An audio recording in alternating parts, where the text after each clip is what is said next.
So, nandito na naman kami. Ay, nako. Good luck, atay. So, dun yung Dang's Barbecue. So, meron silang barbecue worth 50. Tenga ng... So, yan, 30. Ayan. So, 10 lang to. Tingnan nyo, laki. 10. Tapos dugo, 10. Tapos yan, 30 siya.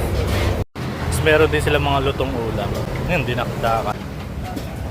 Alright. So, yan yung presyo. So, ang daming kumakain dito. So, yun. Dito na naman ulit kami sa Dang's Barbecue. So, isaw. Yan, sarap. Dapat may coke lagi. Ay, hindi pala lagi. Minsan lang. Yun, no?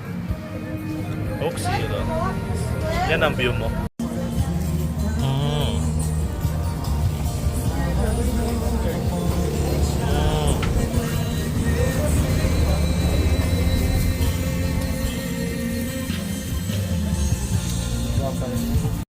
So, ulit-ulitin ko, must try talaga tong Dang's Barbecue. So, dun yung Bakaking Central Barangay Hall. So, andyan yung Terra Pines. Yan. Mag-commute na lang kayo, may mga jeep na dumadaan. Uulit-ulitin ko, highly recommended. Diba?